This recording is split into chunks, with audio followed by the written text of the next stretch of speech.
หลังจากกินข้าวกินน้ำแล้วก็สิได้เข้าไปขอพรน้ำเพิ่นแล้วบัดนี้มาหลายคนอยู่เนาะทุกคนเนาะเบาจ่องแน่เบาจ่องเบากี้มานํกันเนาะหลายคนหลังจากกินข้าวกินน้ำแล้วเฮาก็สิได้เข้าไปหาเพิ่นแหละไปขอพรนำเจ้าปู่เนาะทุกคนเนาะไปใครอยากได้หยังก็นึกเอาคิดเอาเนาะทุกคนเนาะไปลุกไปลุกถือเอาหยังเขามีเพศเนี่ยบ่มีกับเขาแท้ไปบ่ถือเอาก็เจ้ามาหลายคนเนาะทุกคนตอนเฮามาฮอดแรกๆนั่นบ่หลายปานใดเพราะว่าบาดนี้ก็หลายคนแล้วบ่จักกูมาบ่จักกูเมื่อเนาะทุกคนเนาะเพราะว่านี่ก็คือบ่อนศักดิ์สิทธิ์เนาะบ่อนเฮาเชื่อถือเนาะเฮานับถือก็ถือว่าเป็นความดีของเฮาเนาะเพราะว่าเป็นผู้ช่วยดลบันดาลให้เฮาไปพบพ่อสิ่งที่เฮาต้องการเนาะทุกคนเนาะไปพวกเขาบ่ชุม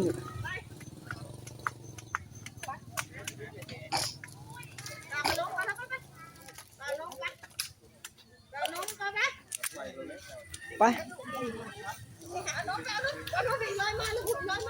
เดี๋ยวบ่ซักสิเข้าไปขอพรเดี๋ยวสิพาให้เบิ่งอีกเนาะทุกคนเนาะไปเดี๋ยวบ่ซักสิพาเข้าไปเบิ่งนำกันตอนเฮาขอพรไปบ่เข้านำบ่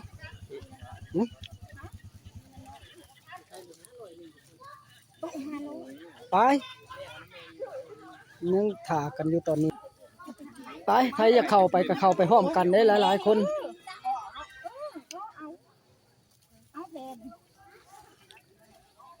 ไปผู้บ่าวเด้บ่เข้านำบ่เขาดอกเอาผู้บ่าวจังได๋บ่เข้าไปขอเจ้าก็ขอเอาติว่าจักได้นายเฒ่าเจ้าก็ขอเอาแหละโอ้ยเจ้าสิเข้าบ่ขอสิได้บ่นายเฒ่าไปหลังจากเฮาแล้วเฮาก็สิย่างเข้าไปอยู่ทางในหม้องเพิ่นบ่อนเจ้าปู่เนาะไปทุกคน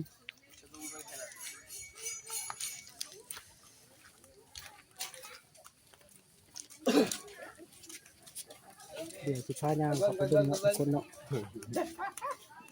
ย่างตามหลังย่างตอนหลังไปมึงอยู่ที่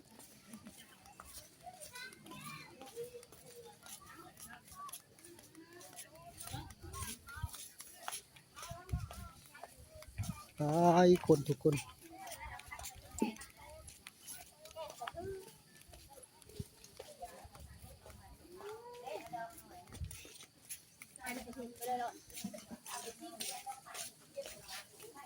เขาหรือว่าจะพิมพ์เนี่ยเอาดูแกเอาไม้ไปคุ้มแกมันละการแกว่าแม่เอามาให้เดี๋ยวให้เพิ่นแต่งก่อนเนาะทุกคนเนาะนั่นคือบอนเฮาสิเข้าไปไหว้เพิ่นเนาะขอสิ่งศักดิ์สิทธิ์ขอดลบันดาลอันที่เฮาต้องการ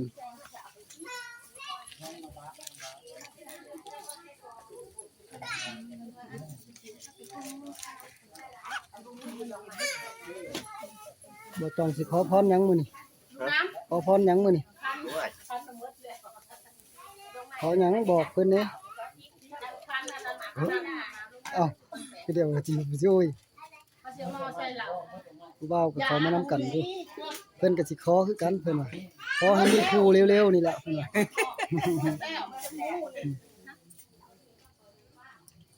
ถ่ายเพิ่นบ่บอกเพิ่นแต่งให้บอกจ๋าทางจ๋าก็ต้องใส่ของจ๋า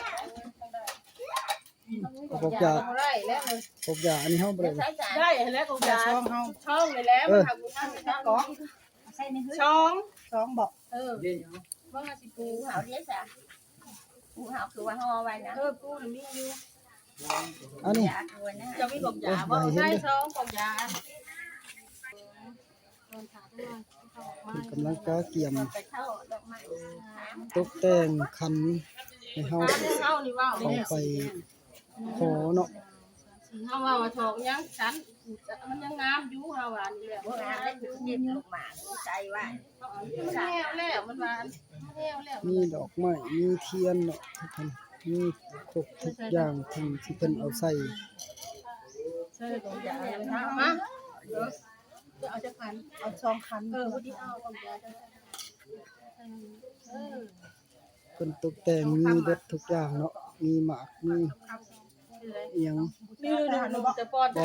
ลืมเขายังพอก็ลืมไม่ขนาดนี้จะได้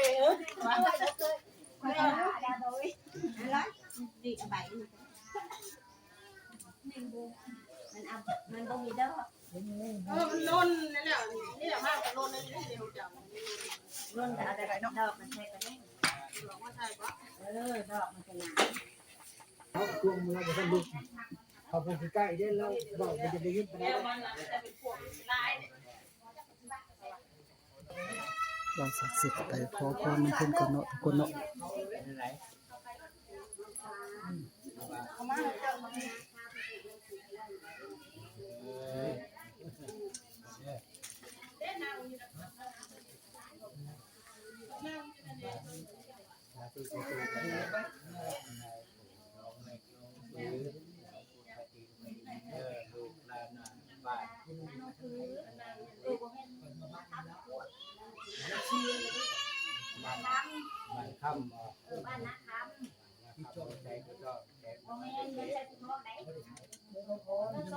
มือเป็นก้อน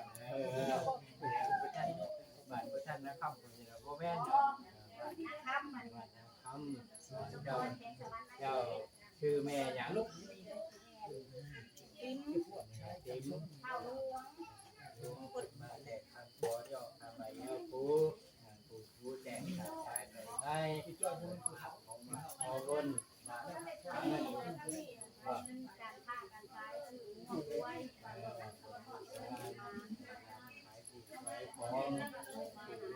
ไว้เดี๋ยวติดกับไม่ได้ค่าซื้อมาเนี่ยไปไหนโอ้ยค่อยมาลงมาล้านแล้วขอแหลกของสองท่านที่มันตกกันเริ่มนำลูกไว้ไม่ห่วงไฟอยู่ในเงินไปทำมาให้ไม่หนีไม่ชิ้นแล้วแบบนี้เรามาไว้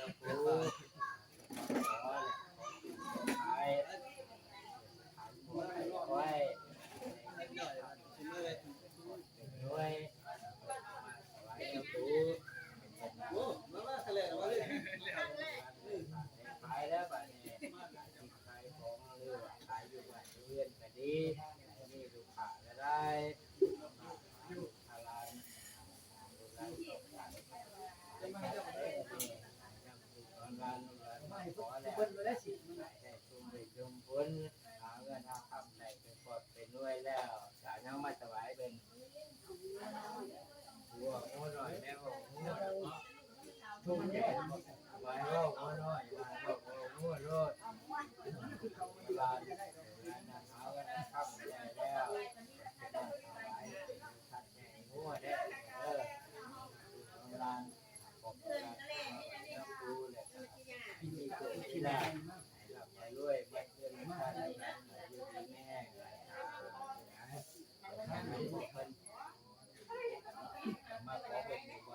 คนมาขอเนี่ยคำบอกของทองทาง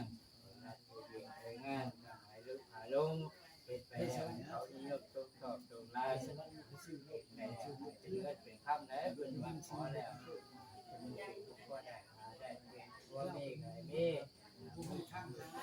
สี่คนเด้อวันไหนเขานิยมตกชอบพึ่งมีโหกลีของทางเขาแค่เฮ้ยบอกจากหายลุกหาลงพึ่งบอกอยู่ในเป็นยามเด้อชื่อชื่อนี้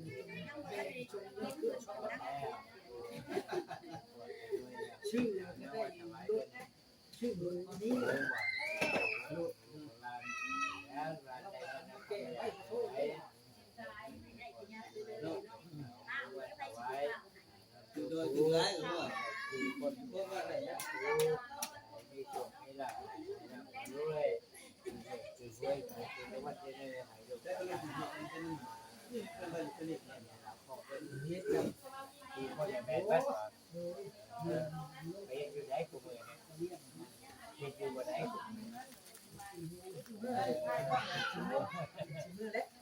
เป็นยังไงลูกบอกคนอยู่บุญเด้อบอกคนอยู่บนใจดูนี้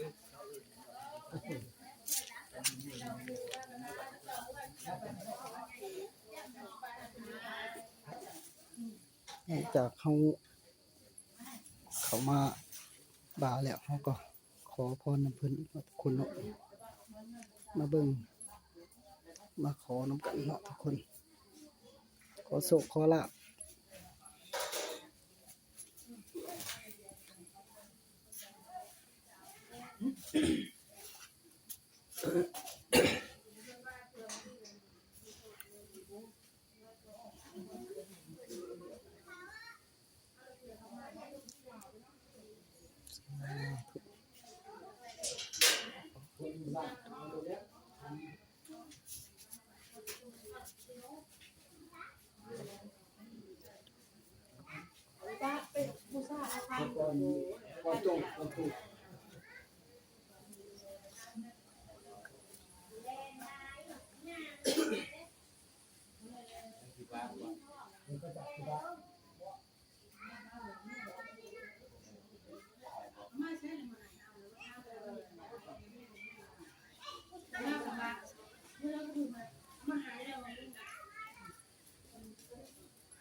บ่ซักก็ขอแล้ว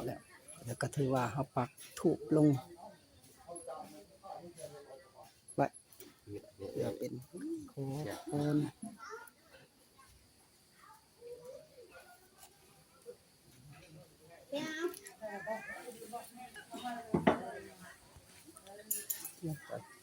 ไปหรอ ขอพรแล้วบ่ซักก็สิได้กับเต่าคืนบ้านนี่คนละบาทนี่แหละคือว่าแล้วเรียบร้อยเฮาก็สิได้กลับบ้านทุกคนไปแล้วทางใดก็ขอ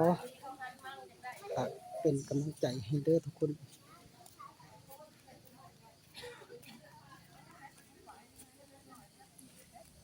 เมื่อก่อนทุกคนขอหยุดคลิปลงสำนีก่อนเนาะถ้ารับชมคลิปหน้าเนาะ รับคืนอีกแล้ว